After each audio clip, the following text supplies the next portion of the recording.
In this video, we're going to be looking at finding the area of a circle. I've got a circle here. I've divided it into 8 sectors. Here's one of them. Okay.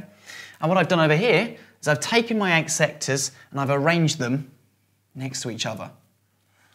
So, as you can see, I've taken this bit here, put it over here. I've taken another one, turned it around and slotted it in there. Now I'm going to try and find the area of this shape, because this is exactly the same as one circle. So now I want you to imagine that if I was able to cut up my circle into infinite pieces, I would have a very similar shape to this, but the bumps at the top wouldn't be bumps. They would be straight lines. If I had infinite pieces going this way, what I would find is that I would get a parallelogram, okay, with 2 straight edges, and this edge matching up to these 2 here. If I'm trying to find the area of a parallelogram, you should know that the area of a parallelogram is the base multiplied by the height. So my height is from the top to bottom, not the length of the diagonal here, and my base is the length across the bottom. So looking at my circle now, if I'm looking at, first of all, the height, well, the height is from the top here to there. And this is exactly the same as going from the centre of the circle to the outside of the circle. And we call that the radius. So I'm going to say my height here is my radius. So I'm going to write R next to that. Okay. Now I need to look at the base. I'm trying to find this length across here. Well, this length across here is four parts of the circumference. 1, 2, 3, 4.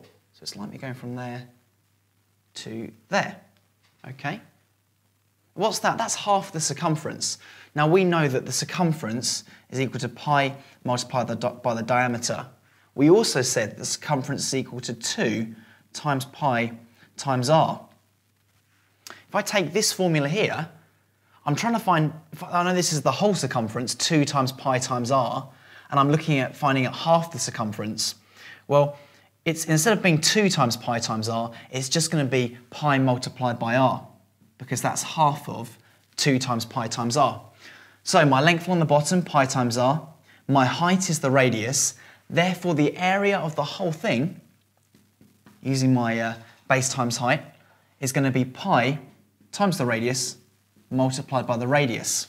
And a better way of writing this is to say that the area is pi times the radius squared. Let's have a look at a couple of examples. Let's say I'm trying to work out the area if the radius is equal to 5 centimetres. So I'm trying to find the area.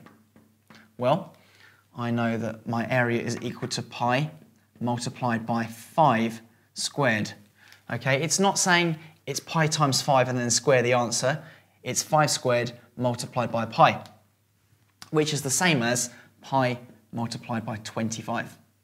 So my calculator, pi multiplied by 25 is equal to 78.54 centimetres, and I've rounded to 2 decimal places there. Let's take another one. Let's say I'm trying to find the area and I know my diameter is equal to 8.2. Okay, well, to work out the area of a circle, I need the radius instead of the diameter. So if my diameter is 8.2 and my diameter is the length going from one side to the other side, going straight through the centre of the circle, that must mean my radius is half of it. So my radius is going to be 4.1 here. My area then is going to be pi multiplied by 4.1 squared. So I square my 4.1, okay, and then I multiply it by pi, and my answer is 52.81 centimetres squared, because it's an area, and I'm doing that to 2 decimal places, centimetres squared.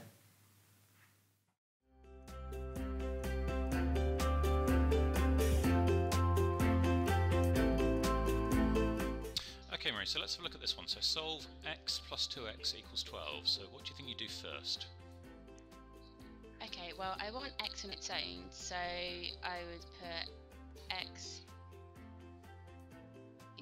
12 minus 2x. Okay, so a lot of the time we want to get x by itself, but what we want to do first is get all of these x's together. So can you see anything we can do with this? Get all these together in one place. Oh, okay, it's 3x, isn't it? Yeah, so absolutely. 3x equals 12. Oh, and so x equals 4. Brilliant, spot on, well done.